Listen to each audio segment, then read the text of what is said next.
America is supposed to be a country of free speech, and yet I silence myself all the time. I don't know why it is so instinctual to self-silence, but it always feels like the safest and best decision at the time. Yesterday, the Trump administration terminated AmeriCorps. AmeriCorps is a national service organization that creates opportunities for young people to serve in public health fields. Since September, I have worked at a local nonprofit that serves families. I teach kids about life skills and mental health.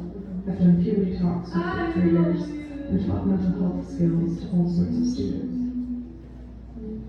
This opportunity has exposed me to the inside workings of nonprofit work and how people are working within the system to provide resources for those of us who need it the most. That's the only thing I can kind of. Yesterday, I was supposed to teach a class at 7:40 a.m. When I saw the email terminating the service, I wasn't even sure if my coworkers were awake yet.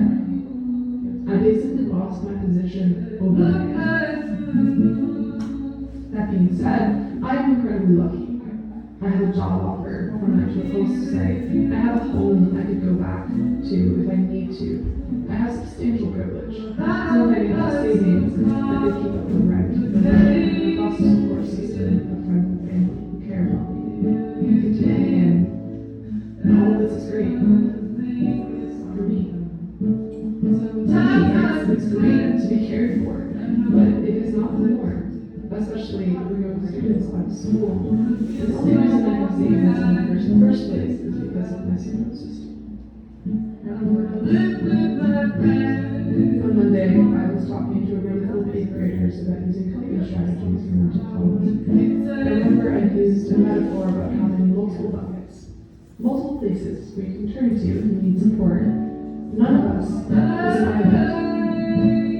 We cannot exist, much less thrive, without the support of others. And in America, one of the richest countries in the world, we have one of the most exploitative medical and health systems of any sort of developed country.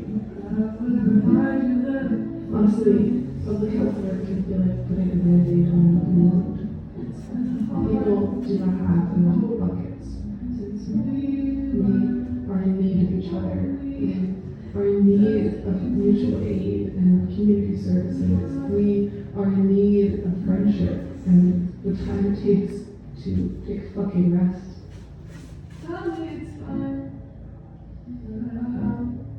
Why do some people have so many buckets and others barely have time? I don't get it. Honestly, I really don't get it. And I'm not stupid, and I'm not completely ignorant. I know a lot of things. I read a lot of books, and I listen to people. I think about things on different scales, from the nature of reality to concrete things like distributing resources, and to sexism and racism and capital systems. I've witnessed the world, and I try to be honest about what I've seen. I'm definitely ignorant of a lot. But I'm not unwilling to learn. I have a hell of a lot of compassion. But I still don't understand why things turned out this way. I don't see the logic to it. It doesn't make any sense to make people suffer when you could exploit each other. I mean, what do they think they will find in people who are taken care of? Humanity? I mean, I feel like that's what happens when people are safe, is that they have time to be humans. And being a human usually means you give a shit about other humans, and you like to giggle and have friends.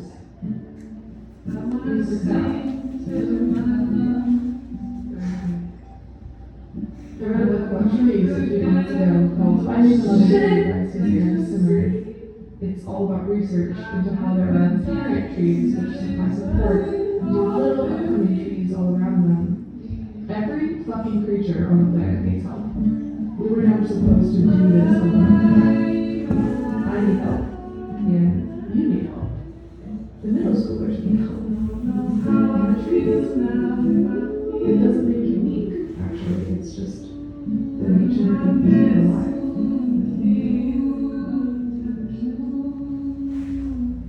Losing my AmeriCorps position is strange.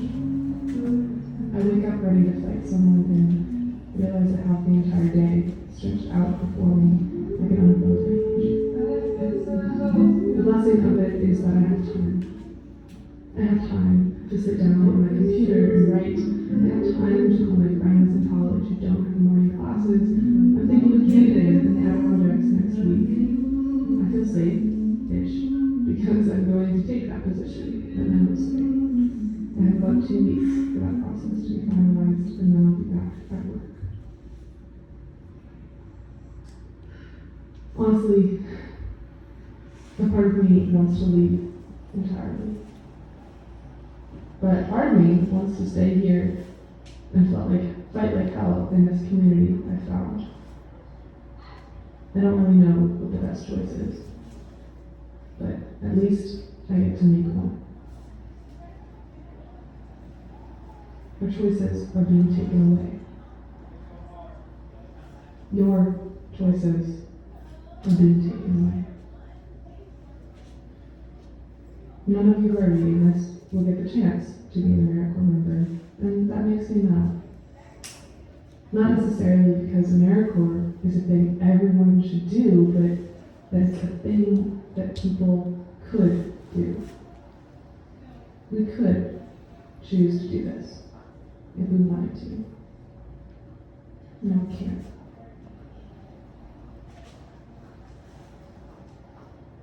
We can't. And I don't really know why I've been silent about what's going on this far. It just feels like most of the time I'm not sure if my voice will add anything, or if I'll say the right things, or if people will still like me after I say them. But I am fucking shaking as I write this, and I don't know why. Maybe it's because I don't believe I live in a democracy anymore. Maybe it's because anything I say is permanent and may be used against me. Maybe simply because I've now been affected in a way I never have been before. When you're safe, relatively, you want to stay that way.